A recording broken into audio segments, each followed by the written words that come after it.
WhatsApp guys, आज की इस वीडियो में बात करने वाले हैं पाइथन के उन बेसिक्स के बारे में जो पूरी प्रोग्रामिंग का बेसिक्स बनाती हैं। हमें पूरा फाउंडेशन समझ में आ जाएगा अगर हम इन बेसिक्स को समझ जाते हैं अच्छे से। दोस्तों, मैं ये जो आपको सिखा रहा हूँ ना, ये पूरा पूरा 11th के सिलेबस में आने वाला है और यही है जो आप इस्तेमाल करके कोडिंग करोगे पेपर में। आप जब लिखोगे ना तो आपको यही सारी चीज़ें इस्तेमाल करनी होगी। So let's get started. दोस्तों, मैं सबसे पहले एक फाइल बनाऊंगा जिसका मैं नाम रखूँगा इनपुट्स आउटपुट्स। और मैं इसमें क्या करूँगा, सबसे पहले मैं लिखूँगा, जो मैं लिखता जाऊँ बस आप भी लिखते जाओ। प्रिंट हेलो वर्ल्ड, कुछ भी पूछो मत, बस लिखते जाओ। और यहाँ पे ये वाला बटन दबा दो वी एस कोड में। अगर आपको नहीं पता वी एस कोड क्या होता है तो मैं आपको बता रहा हूँ। वी एस कोड एक आईडीई होती है जो कि बहुत एडवांस होती है, माइक्रोसॉफ्ट द्वारा बनाई गई है और इसका इस्तेमाल कोडिंग के लिए किया जाता है, दूसरे टास्क के लिए भी किया जाता है। इसमें बहुत सारा एक्सटेंशन होता है, सपोर्ट मिलता है बहुत सारी लैंग्वेजेस का। और ये लाइट वेट होती है, कंप्यूटर में कम रैम लेती है, फास्ट होती है, एसेक्ट्रा एसेक्ट्रा। बाकी मैं ये थोड़ा टेक्स्ट बड़ा कर लेता हूँ ताकि आपको भी अच्छे से दिखे। छोटा लग रहा था तो सॉरी, लेकिन हाँ अब ये करेक्ट दिख रहा है। दोस्तों, हमने क्या किया, हमने यहाँ पे प्रिंट स्टेटमेंट के द्वारा स्क्रीन में हेलो वर्ल्ड डिस्प्ले किया। सिंपल सी बात है, कोई मुश्किल चीज़ नहीं है इसमें। अब हम क्या करेंगे, हम इसमें एक इनपुट लेंगे। इनपुट क्या लेंगे, मेरा नाम इनपुट में लेंगे। हम यहाँ पर लिखेंगे कुछ इस तरीके से, इनपुट एंटर योर नेम और प्रिंट कर देंगे मेरा नाम जैसा का तैसा। अब क्या हो रहा है मत पूछो, बस करते जाओ। यहाँ पे लिखा यस और ये प्रिंट हो गया। अब हमने यहाँ पे क्या किया, हमने इनपुट मेथड की मदद से यहाँ पे एंटर योर नेम लिखवाया और उसके बाद इससे रिक्वेस्ट, हमें खुद को रिक्वेस्ट ली कि हम अपना नाम यहाँ पे हम यहाँ पे अपना नाम लिखें। हमने यहाँ पे अपना नाम लिखा और ये काम कर गया। उसके बाद हमने अपना नाम को प्रिंट करा लिया। मतलब यहाँ पे नेम क्यों नहीं लिखा हुआ है, यहाँ पे नेम इसलिए नहीं लिखा हुआ है क्योंकि जो नेम था वो एक वेरिएबल है। वेरिएबल में हमारा नाम स्टोर है। अब वेरिएबल क्या होता है तो हम इसी बात पे आने वाले हैं। What is variable? वेरिएबल जो होता है वो कंटेनर होता है हमारी रैम में। पाइथन जो होता है वो हमें हमारी रैम को इस्तेमाल करने के फीचर देता है। हम अपनी रैम को एफिशिएंटली यूज़ कर सकते हैं, उसमें कंटेनर बना सकते हैं, उसमें कंटेनर में कुछ भी स्टोर कर सकते हैं। फॉर एग्जांपल, आप कभी स्कूल गए होंगे या जा रहे होंगे तो आप उसमें क्या रखते होंगे, अपने बैग में क्या रखते होंगे, कॉपी रखते होंगे, किताबें रखते होंगे, ज्योमेट्री रखते होंगे, ज्योमेट्री में पेन रखते होंगे, पेंसिल रखते होंगे। वैसे ये भी होता है। वेरिएबल क्या करता है, वेरिएबल में हम डेटा स्टोर करते हैं। डेटा क्या होता है, डेटा नंबर हो सकता है, डेटा डेसिमल नंबर हो सकता है, डेटा स्ट्रिंग हो सकता है। स्ट्रिंग क्या होता है, स्ट्रिंग टेक्स्ट होता है। हम बस कंप्यूटर में स्टोर करेंगे इंफॉर्मेशन।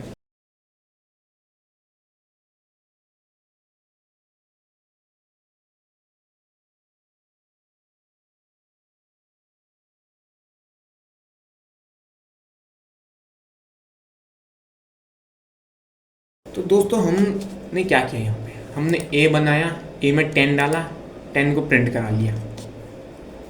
इससे हमें क्या मिला, हमें इससे कुछ नहीं मिला, लेकिन हम इससे ऐसी चीज़ें सीख कर बहुत कुछ बना सकते हैं। आपने चैट जीपीटी इस्तेमाल किया होगा, आपने बड़े आपने व्हाट्सएप इस्तेमाल करते होंगे, फेसबुक इस्तेमाल करते होंगे। वो ऐसी चीज़ों से बने हैं। क्या वो काम के नहीं है, वो काम के हैं। और हमें उन चीज़ों को बनाने के लिए इन चीज़ों को सीखना पड़ता है। लेकिन क्या जो वेरिएबल होते हैं, वेरिएबल हम ऐसी कुछ भी डालेंगे बन जाएंगे। फॉर एग्जाम्पल, अगर मैं यहाँ पर डाल दूँ 2 = 2 तो 2 नाम का क्या ये वेरिएबल बना है? नहीं, ये वेरिएबल नहीं बना। ये एरर आएगी इसमें अगर मैं रन करूँगा तो, syntax error, can not assign literal. अब यहाँ पे ये क्या कहना चाह रहा है ये आपको समझने की जरूरत नहीं है। मैं क्या कहना चाह रहा हूँ ये आपको समझने की ज़रूरत है। हम यहाँ पे 2 से स्टार्ट होने वाला, यानी कि किसी भी नंबर से स्टार्ट होने वाला वेरिएबल नहीं होता कभी भी। उसका किसी भी वेरिएबल का नाम नंबर से स्टार्ट नहीं होता।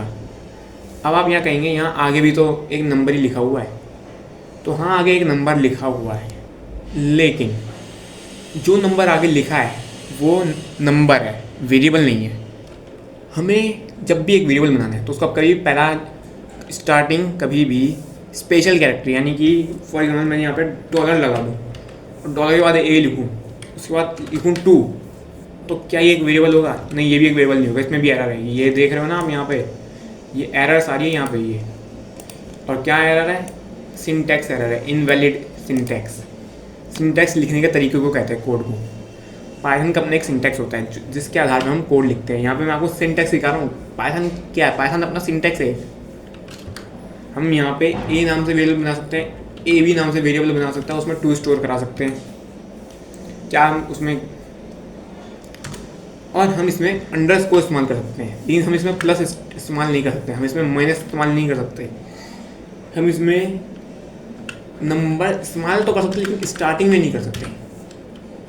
स्पेशल कैरेक्टर को हम बाद में भी इस्तेमाल नहीं कर सकते। फॉर एग्जांपल ये इनको हम इस्तेमाल नहीं कर सकते बाद में, लेकिन नंबर को कर सकते हैं। फॉर एग्जांपल मैं यहाँ पे भी इसमें भी टू स्टोर करवा सकता हूँ, एरर नहीं आएगी, एरर नहीं आई। इनको मैं प्रिंट भी करा सकता हूँ फॉर एग्जांपल कुछ इस तरीके से। अब बात कर लेते हैं डेटा टाइप्स। हम यहाँ पे जो डेटा स्टोर तो करा रहे हैं, लेकिन उसका टाइप क्या है?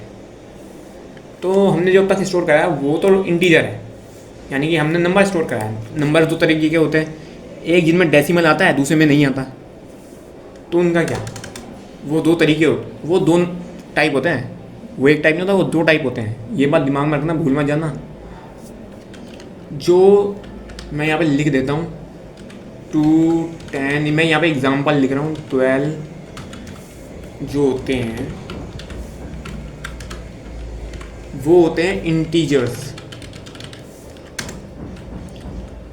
और जो क्या कहते हैं 2.1 या फिर कह सकते हैं 13.0.0.1 या फिर इवन 10.0 या फिर इवन 0.0 जो होते हैं वो होते हैं फ्लोट। ये फ्लोट क्या होता है? फ्लोट होता है डेसिमल वैल्यूज़, जिनमें डेसिमल आता है। अब गौर देने वाली बात ये है, वो मैं इसके बेस की बात नहीं करूँगी, इसका बेस डेसिमल है कि नहीं है, मैं इसकी टाइप की बात कर रहा हूँ कि इसमें डेसिमल आ रहा है कि नहीं आ रहा। तो जो इंटीजर्स हैं उनमें डेसिमल नहीं आ रहा, उनमें बिना डेसिमल के लिखी हुई वैल्यूज़ है। मैं डेसिमल इसके बारे में बात कर रहा हूँ।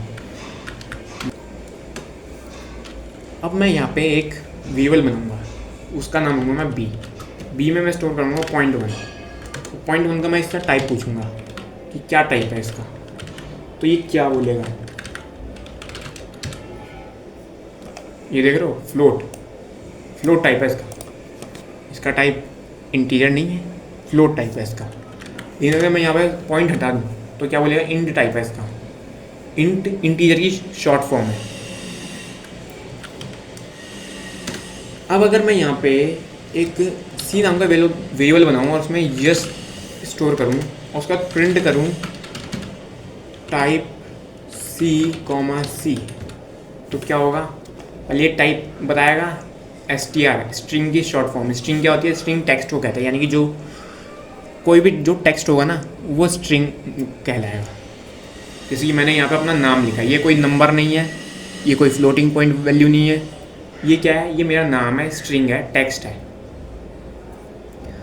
अब आप कहोगे क्या ये जो लिखा है ये टेक्स्ट नहीं है? ये टेक्स्ट है लेकिन ये कोड है। अगर मैं यहाँ पे कोड्स के अंदर मैं अगर 1 भी लिखता ना तो वो भी एक स्ट्रिंग होती है, यानी कि वो एक टेक्स्ट होता है, एक नंबर नहीं रह जाता वो एक। मैं इन कोड्स के अंदर जो कुछ भी लिखूँ वो स्ट्रिंग होगा, टेक्स्ट होगा, कोई और चीज़ नहीं रह जाती वो। अब यहाँ पे बात कर लेते हैं स्ट्रिंग्स की थोड़ी और डिटेल में, कि जैसे कि ये जो स्ट्रिंग है, मैं एक डी नाम का एक वेरिएबल बना रहा हूँ और इस वेरिएबल को मैं थोड़ा अलग तरीके से बनाऊँगा। फॉर एग्जांपल मैं इसमें स्टोर करूँगा यस और अगली लाइन में भाई। तो क्या ये काम कर रहा है? नहीं, ये काम नहीं कर रहा। क्यों नहीं काम कर रहा? क्योंकि मैंने अगली लाइन में चला गया। अगली लाइन में जाने से नुकसान होगा हमारा, क्या? ये कोड काम नहीं कर रहा। क्यों काम नहीं कर रहा? क्योंकि यहाँ पे मैंने ये नहीं लगाया। अगर ये मैंने लगाया होता तो काम करता। मैं प्रिंट डी करूँगा तो ये लिखा हुआ है यस भाई। इन यहाँ पे दिक्कत ये है कि इसके साथ इसने यहाँ पे एंटर को इंक्लूड नहीं किया, कि यहाँ पे एक एंटर लगा हुआ है, मतलब कि हमने न्यू लाइन ली है ये वाली चीज़ तो उसने गिनी ही नहीं, इसको हटाएंगे तो कोड काम नहीं करेगा। तो हम इसलिए क्या करेंगे, मल्टी लाइन स्ट्रिंग का इस्तेमाल करेंगे कुछ इस तरीके से। और अब हमारा जो ये एंटर हमने मारा था कीबोर्ड में वो भी दिख रहा है यहाँ पे, देख सकते हैं आप। तो अब बात करते हैं ऑपरेटर्स की। हमने जो वेरिएबल बनाए हैं, ये जो वेरिएबल बनाया, मैंने ए बनाया है, मैंने बी बनाया है, मैं क्या इनको बस बनाने के लिए बना है, मैं इनका इस्तेमाल नहीं करूँगा। मैं कर सकता हूँ इनका इस्तेमाल, मैं एक ई नाम का वेरिएबल बना सकता हूँ, उसमें मैं ए माइनस बी को स्टोर कर सकता हूँ। यहाँ पे ए प्लस कराते सबसे पहले, और मैं ई को प्रिंट करा सकता हूँ। मैं प्रिंट इसलिए कराऊँ ताकि आप देख सकें कि इसकी वैल्यू क्या है। ई हमने प्रिंट कराया, क्या वैल्यू आई, 11। क्यों? क्योंकि ए में क्या था, ए में 10 था, ए में 10 था ये देखो, और बी में 1 था, जुड़ के हो गया 11। अगर मैं यहाँ पे मैं डायरेक्ट भी प्रिंट कर सकता हूँ, यहाँ पे मुझे बार बार किसी वेरिएबल में स्टोर कराते रहने की भी ज़रूरत नहीं है। ए माइनस बी करता तो उसकी क्या वैल्यू होती, 9 होती। मैं प्रिंट कराता ए मल्टीप्लाई बाय बी तो उसकी क्या वैल्यू होती, उसकी 10 होती वैल्यू, क्योंकि 1 से मल्टीप्लाई करने के बाद कोई वैल्यू चेंज नहीं होती। मैं यहाँ पे प्रिंट कराता ए डिवाइड बाय बी, उसकी वैल्यू में क्या चेंज आता, उसकी वैल्यू में चेंज नहीं आया, उसके टाइप में चेंज आ गया। यानी कि हमने जब इसको डिवाइड किया ना तो वो फ्लोटिंग पॉइंट वैल्यू बन गई, यानी कि डेसिमल वैल्यू बन गई। चाहे उसमें डेसिमल की जरूरत थी नहीं थी, पाइथन ने उसको ऑटोमेटिकली कन्वर्ट कर दिया। ये है पाइथन की ब्यूटी। पाइथन इसी सीख ले जानी चाहती है कि वो ऑटोमेटिक की चीज़ें करती है। लेकिन अगर मान लो हमें नहीं चाहिए कि वो डेसिमल में कन्वर्ट हो जाए, वो फ्लोट में कन्वर्ट हो जाए, हम नहीं चाहते, तो हम क्या करेंगे, हम डबल डिवाइड का इस्तेमाल करेंगे। ये एक स्पेशल ऑपरेटर होता है जो पाइथन का होता है। जब हमने इसका इस्तेमाल किया तो 10 चेंज नहीं हुआ, 10 मतलब 10 का टाइप चेंज नहीं हुआ, वो जैसा था वो वैसा ही रहा।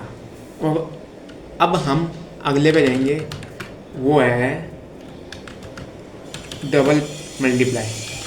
डबल मल्टीप्लाई बेसिकली कुछ नहीं करता, ये एक्सपोनेंट करता है। अब क्योंकि हमने 10 का एक्सपोनेंट 1 से करा है तो वैल्यू चेंज नहीं हुई है, लेकिन अगर मैं 2 लेता तो वो 100 हो जाता, और अगर मैं 3 लेता तो 1000 हो जाता। इसका इस्तेमाल मैं रूट निकालने के लिए भी कर सकता हूँ। फॉर एग्जाम्पल मैं 0.5 कर सकता हूँ तो 10 का भी रूट आ जाएगा, जो कि है 3.16227 करके बहुत कुछ लंबा चौड़ा सा इसमें लिख के दिया है। अब बात करते हैं कमेंट्स की। कमेंट्स क्या होते हैं?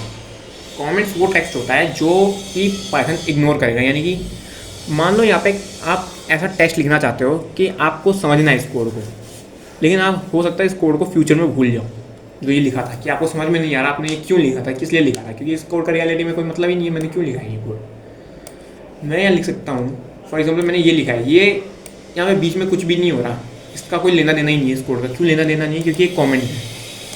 कमेंट क्या होता है? कमेंट वो टेक्स्ट होता है जो पाइथन इग्नोर करता है। मैं यहाँ पे ऐसी टेक्स्ट भी लिख सकता हूँ। फॉर एग्जाम्पल मैं यहाँ पे लिख सकता हूँ this is just for explanation.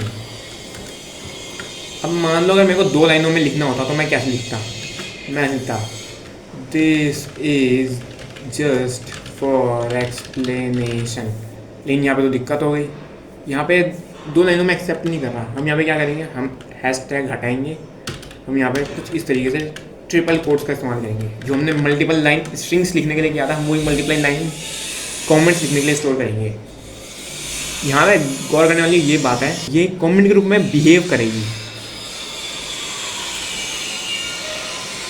तो हम अगले टॉपिक पे आते हैं। अगला टॉपिक है if else.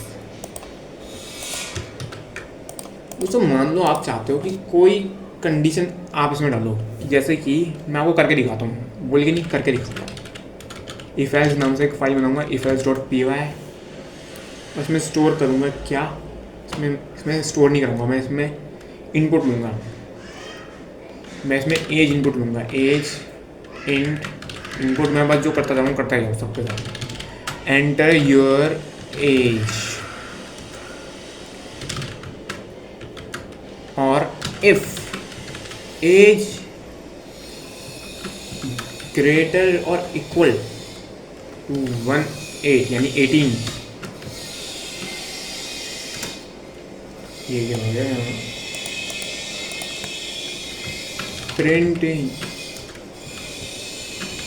You are adult, और यहाँ पे elif age greater than 0 print you are child, else you haven't, या जो भी टेंस होती है, बॉर्न येट। अब ये कोड क्या करता है? ये कोड सबसे पहले लिखेगा एंटर योर एज, उसके बाद मुझसे इनपुट मांगेगा, इनपुट मांगने के बाद उसको एक इंटीजर में कन्वर्ट कर देगा। बाय डिफ़ॉल्ट ये जो इनपुट होता है ये स्ट्रिंग रिटर्न करता है। स्ट्रिंग जो है हम उसके साथ इस तरीके से नंबर्स की कंडीशन चेक नहीं कर सकते, इसलिए हम उसको इंटीजर में कन्वर्ट कर रहे हैं स्ट्रिंग को। यहाँ पे मैं लिख देता हूँ मेरी एज है मान लो 21 साल, तो ये लिख बोलेगा यू आर एडल्ट। अगर मैं इसको फिर से रन करूँ यहाँ से और लिखूँ 18, तो ये बोलेगा यू आर एडल्ट। अगर मैं फिर से रन करूँ और यहाँ लिखूँ 17, तो ये बोलेगा यू आर चाइल्ड। अब मान लो कोई मेरे से ज़्यादा खिसके हुए दिमाग का आ गया, उसने करा 0, तो ये बोलेगा तुम अब तक पैदा नहीं हुए हो। क्योंकि अगर मान लो अगर मैं ये चीज़ नहीं करता उसमें, मैं यहाँ पे इफ़ लगा के पहली चीज़ चेक करिए, सब करेंगे ये बताने के लिए कौन एडल्ट है कौन चाइल्ड है। एलिफ की जगह एल्स भी लगा देते कई लोग, ये कहने के लिए मान लो कोई 18 से छोटा है तो वो तो चाइल्ड ही हुआ। ये मान लो कोई 0 से भी छोटा अपनी एज बताए तो वो क्या हुआ, वो तो पैदा ही नहीं हुआ, वो तो चाइल्ड की गिनती में नहीं आ सकता ना। तो यहाँ पे मैंने एलिफ लगाया। एलिफ क्या होता है? एलिफ एलजिफ का शॉर्ट फॉर्म होता है। हम यहाँ पे एलजिफ इस्तेमाल नहीं कर सकते, हम यहाँ पे एलिफ इस्तेमाल करते हैं। एज ग्रेटर देन 0, अगर एज जो है वो 0 से ज़्यादा है तो ये प्रिंट करेगा यू आर अ चाइल्ड, कि तुम एक बच्चे हो। क्यों? क्योंकि तुम 18 से तो छोटे हो ही, इसने पहले ये चीज़ चेक कर ली है। मान लो ये चीज़ भी सच नहीं होती तो यानी कि वो बंदा पैदा नहीं हुआ। अब वो बात अलग बात है कि वो बंदा पैदा हुआ तभी इस कोड को रन करेगा। तो ये था एक बेसिक इफ एल्स का ओवरव्यू। अब अगले टॉपिक पर आ जाते हैं जो कि है strings.py नाम की एक फाइल बनाऊंगा। इसमें मैं क्या स्टोर करूँगा? इसमें मैं ए नाम से वेरिएबल बनाऊंगा, उसमें मैं क्या लिखूँगा, मैं स्पेसेस डालूंगा या फिर स्पेसेस नहीं डालूंगा, मैं उसमें यस लिखूँगा और बी नाम का एक वेरिएबल बनाऊंगा, उसमें राज लिखूँगा। अब मैं प्रिंट करूँगा ए, तो यहाँ पे प्रिंट हुआ यश। और मान लो मैं कॉमा डाल के बी लिखता हूँ तो यहाँ प्रिंट हुआ यश राज। अगर मुझे इन दोनों को जोड़ना होता तो मैं क्या करता? मैं सिंपल प्लस कर देता और ये दोनों जुड़ जाते, ये राज बन जाता।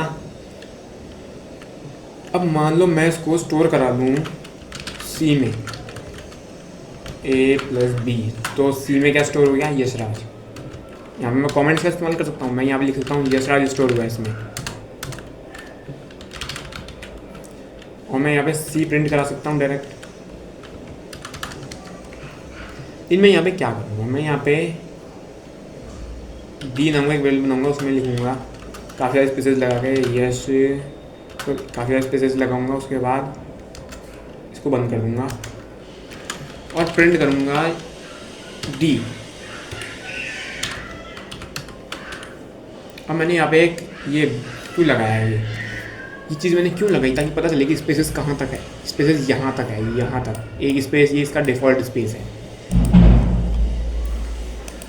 अब यहाँ पे गौर करने वाली बात ये है कि ये जो स्पेस है यहाँ पे जैसे कि तैसे आ गए हैं। अगर मान लो हमारे पास एक डेटा है जो हम डायरेक्टली एक्सेस नहीं कर सकते, हम वो कोड के द्वारा एक्सेस कर सकते हैं, उसमें ये डेटा है और हमें कोड के द्वारा इसको चेंज करना है, तो हम कैसे करेंगे?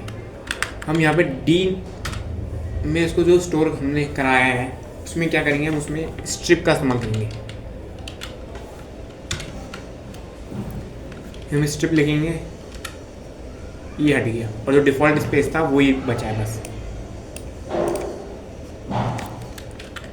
इन केस अगर मुझे अपना नाम बहुत बार प्रिंट कराना होता है कि मैं चाहता हूँ अपना नाम बस कंप्यूटर भाई साहब कर दें, बस 10 बार लिख दे मेरा नाम, तो मैं कुछ इस तरीके से कर सकता था कि मेरा नाम 10 बार लिख दिया इसने। गिन सकते हैं हम 1 2 3 4 5 6 7 8 9 10 बार लिखा है इसने पूरे। तो भाई अब हम क्या कर सकते हैं,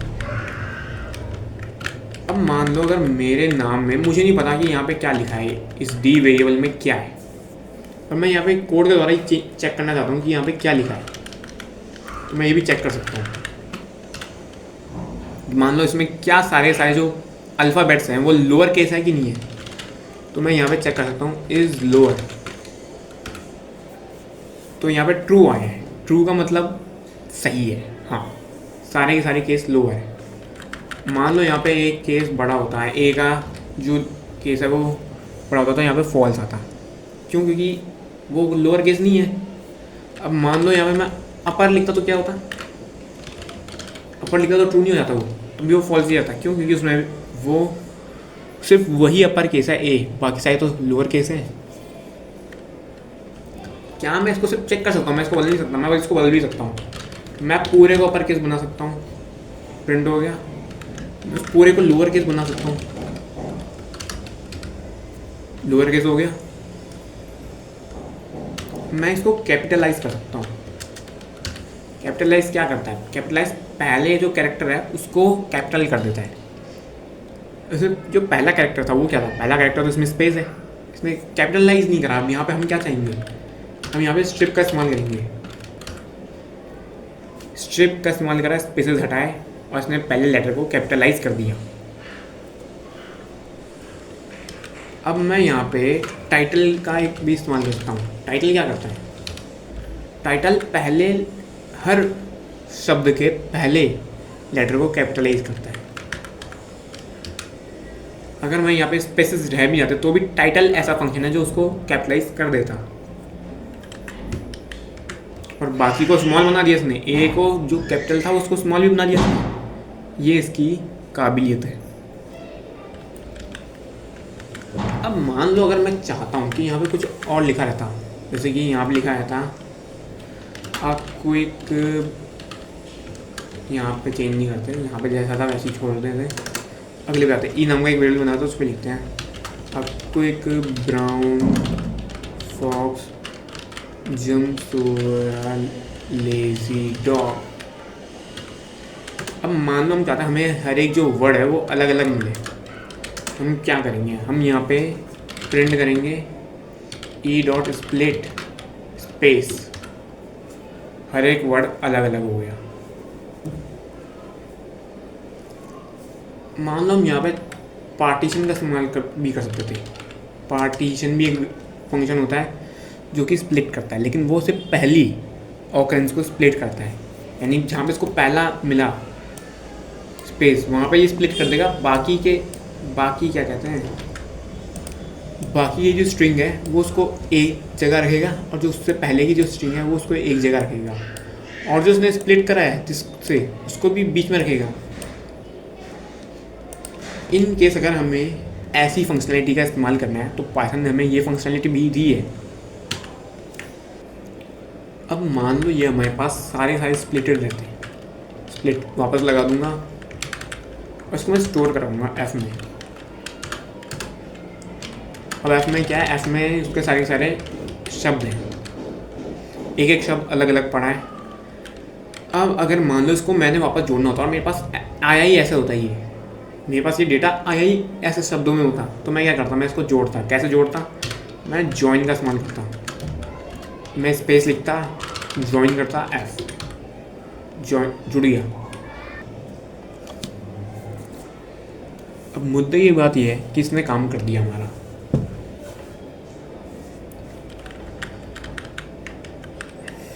इन केस अगर मुझे इसको स्पेस ना करना होता, मुझे इसमें डैश जोड़ना होता, तो मैं इसको ये भी कर सकता था, मैं इसमें अंडरस्कोर भी इस्तेमाल कर सकता था।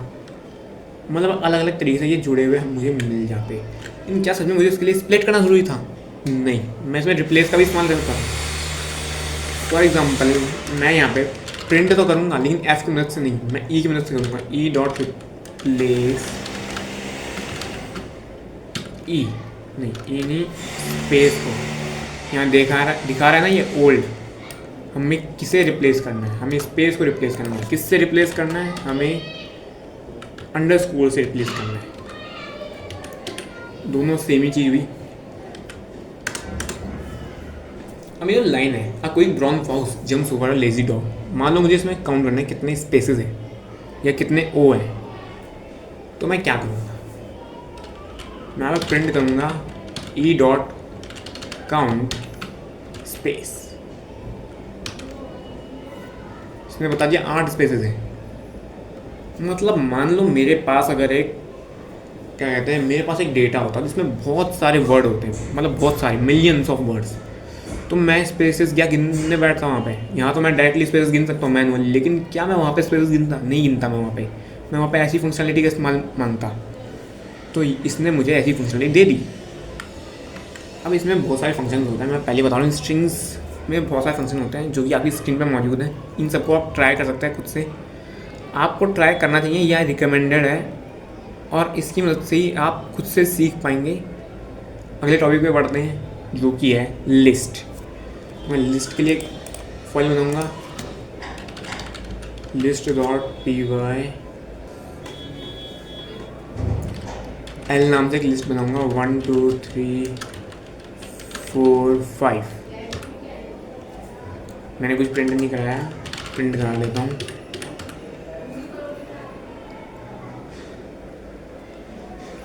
One two three four five print हो गया है। अब ये क्या है? लिस्ट जो होती है वो आपको स्क्वायर ब्रैकेट की सहायता से आप उसे बना सकते हैं और इसमें आप नंबर स्टोर कर सकते हैं, आप इसमें फ्लोट स्टोर कर सकते हैं, आप इसमें स्ट्रिंग स्टोर कर सकते हैं, आप इसमें लिस्ट स्टोर कर सकते हैं। मतलब लिस्ट के अंदर लिस्ट डाल सकते हैं, आप उसे नेस्टेड लिस्ट कहते हैं। आप इसकी सहायता से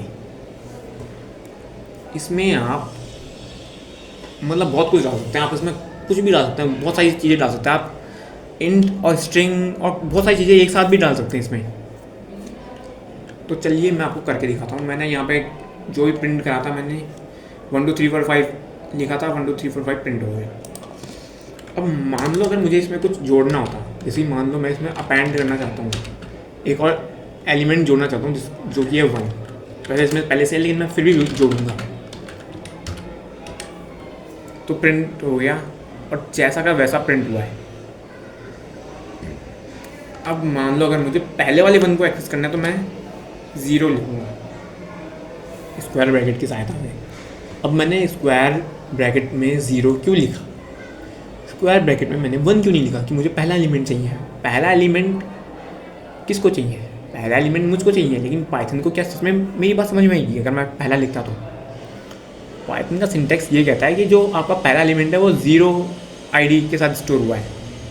मतलब कि जो वो किस जगह पर है, उसकी जो काउंटिंग है वो 0 से स्टार्ट होगी, 1 से नहीं। तो यहाँ पे आपको 0 इस्तेमाल करना होगा सबसे पहले। उसके बाद 1 2 3 4 करके जो भी नंबर आएंगे उनको इस्तेमाल करना होगा। फॉर एग्जांपल मैं आपको यहाँ पे कमेंट लिख के दे देता हूँ 0 1 2 3 4। ये है, इसे फॉरवर्ड इंडेक्सिंग कहते हैं।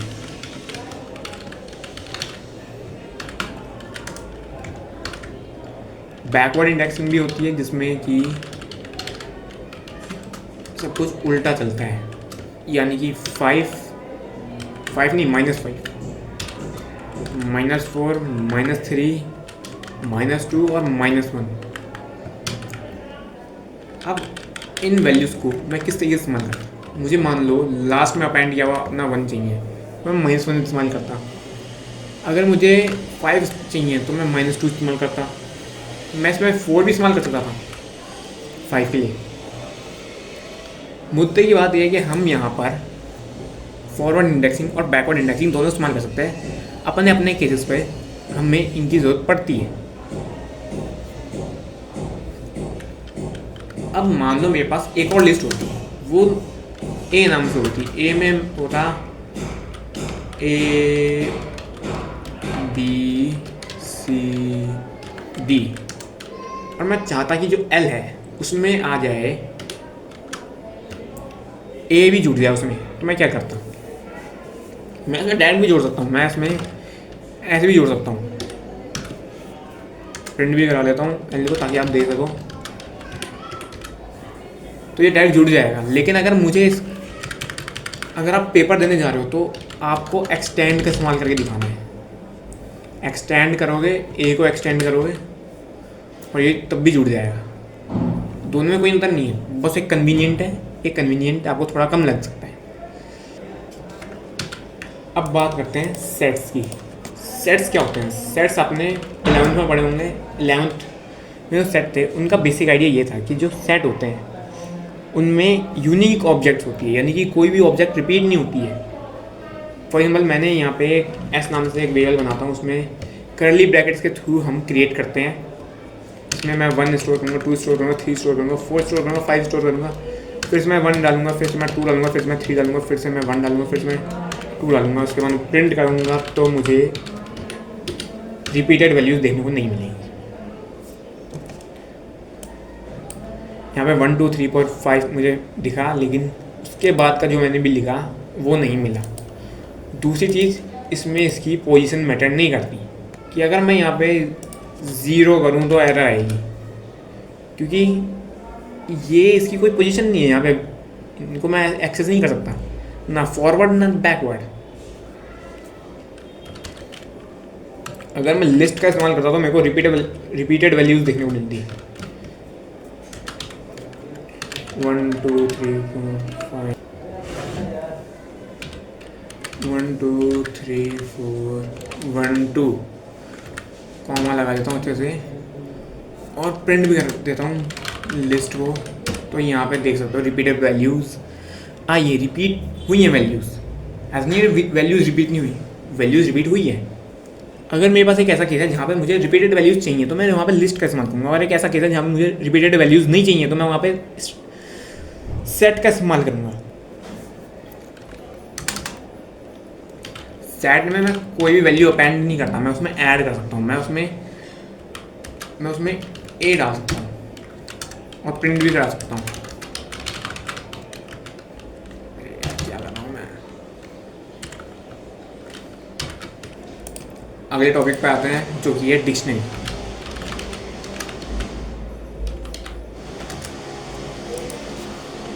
यहाँ पे डी नाम का एक वेरिएबल बनाऊंगा और यहाँ पे जो मैं लिखता जाऊँ बस वो आप भी लिखते जाओ। 1 बहुत बड़ी रॉकेट साइंस नहीं लिख रहा हूँ मैं, बस सिंपल सी मैं वैल्यूज लिख रहा हूँ। यहाँ पे 1 लिखूँगा।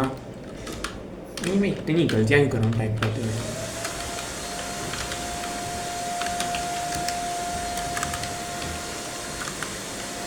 बस इतना सा काफ़ी है मेरे लिए। अब मैं अगर डी को प्रिंट करूँ, यहाँ पे ये डिक्शनरी है, जो डी है वो डिक्शनरी है। डी अब डिक्शनरी क्या होती है? डिक्शनरी में हम की वैल्यू पेयर्स लिखते हैं। की होती है वो आईडी जिससे हम वैल्यू को एक्सेस करना चाहते हैं, और जो वैल्यू होती है वो आइडेंटिटी जिसको हम एक्सेस करेंगे।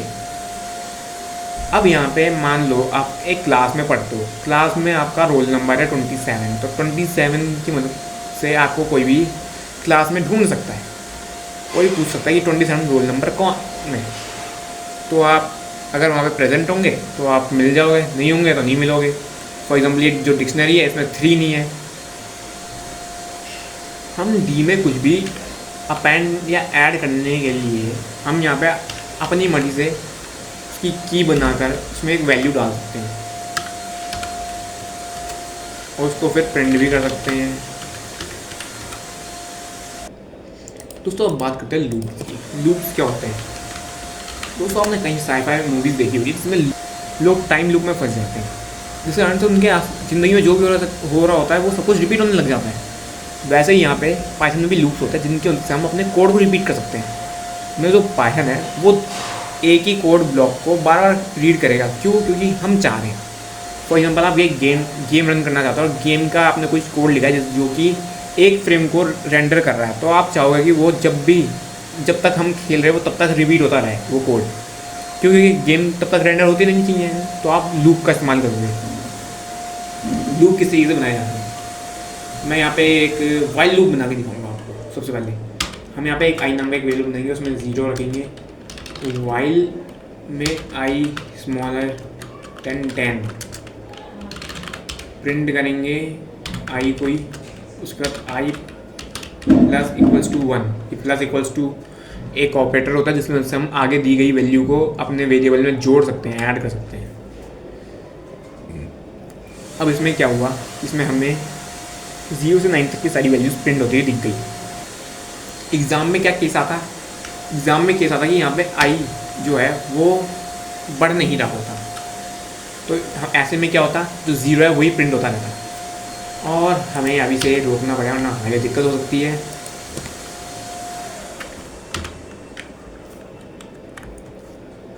अब शुरू करेंगे हम फॉर लूप।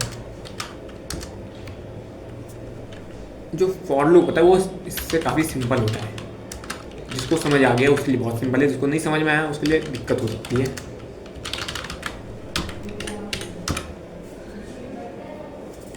हम इस वाले कोड को कमेंट बना देंगे। देखो यहाँ पे हमें यहाँ पे भी 0 से 9 तक का मिला, लेकिन अंतर क्या आया, वाइल लूप में हमने जो कोड लिखा वो 4 लाइन का था, फॉर लूप में हमने जो कोड लिखा वो 2 लाइन का था। अब जो ये रेंज है ना, इसमें हम थोड़ा कस्टमाइज मैं आपको करके दिखाता हूँ। अब यहाँ पे देखने वाली बात ये है कि 0 से शुरू हुआ 10 तक गया और जो स्टेप था वो 1 था। अगर मैं 2 करता तो 0 2 4 6 8 में ख़त्म हो जाता, 3 करता तो 0 3 6 9 में ख़त्म होता, 4 करता तो 0 4 8 में ख़त्म होता। अगर मैं इसको वापस से बंद कर दूँ और यहाँ पे बंद करूँ तो यहाँ पे जो हमारा लूप शुरू हुआ है वो 1 से शुरू हुआ है हमारा। मैं यहाँ पे इसको बढ़ा के अपने लूप को और लंबा कर सकता हूँ।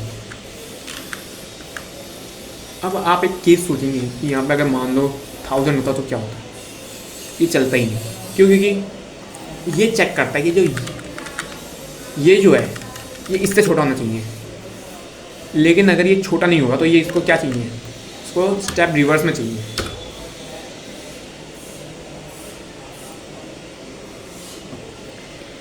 ये तब तक चलेगा जब तक कि ये जो है इस तक ना पहुंच जाए।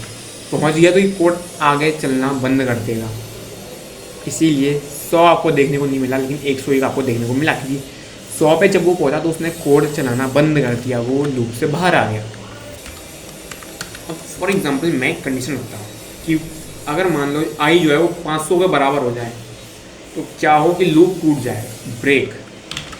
If I equals to double equals to 500 तो जो लूप है वो ब्रेक हो जाए।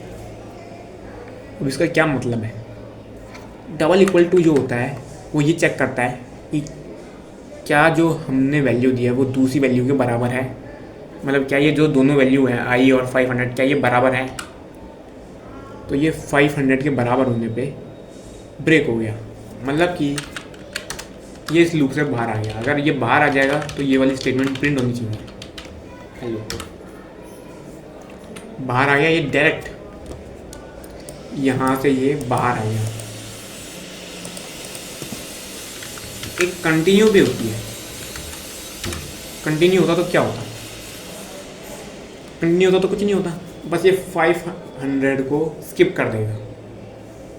मैंने यहाँ पे बहुत बड़ा बनाया है, अगर मैं इसको थोड़ा छोटा बनाऊँ तो आपको देखने को मिलेगा कि जो 5 है वो स्किप हो चुका है।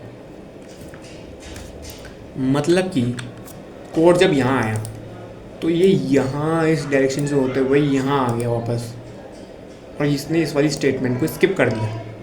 मैं इसके आगे जो भी होगा ना लूप ख़त्म होने तक वो स्किप हो जाएगा और वापस से स्टार्टिंग पे आ जाएगा और अगली आइट्रेशन रन हो जाएगी। इतना सब मतलब होता है इस बात का। फॉर लूप में स्टार्ट होता है, स्टॉप होता है और स्टेप होता है। वाइल लूप में भी स्टार्ट हम कस्टमाइज होता है, मतलब वाइल लूप जो होता है वो सबसे कस्टमाइज लूप होता है। वाइल लूप के बारे में मैं अगली वीडियो में आपको एक खास बात बताऊंगा, तो उस वीडियो को भी मिस मत करना। अगले टॉपिक पे आते हैं जो कि है इंडेंटेशन। मैं इफ एल्स में आता हूँ। अगर मान लो मैं यहाँ पे ये स्पेस ना देता तो क्या होता है, यहाँ पे एरर आ जाती है। एरर क्यों है? क्योंकि ये बोलता है इंडेंटेशन एरर। इंडेंटेशन एरर का क्या मतलब है कि जो ये पाइथन है ना, इसको ये समझ में नहीं आएगा अगर हम इंडेंटेशन नहीं देंगे, अगर ये हम स्पेस ना देंगे ना तो वो समझ में नहीं आएगा कौन सा कोड किससे रिलेट कर रहा है, कि कौन सी कंडीशन में कितना कोड रन करना है। तो कैसे पता चलेगा कि ये जो कोड है ये हमने कंडीशन के लिए लिखा है या नहीं लिखा है? इसको हमारी इंडेंटेशन से पता चलता है। सेम फॉर लूप्स, उसमें भी यही केस होता है।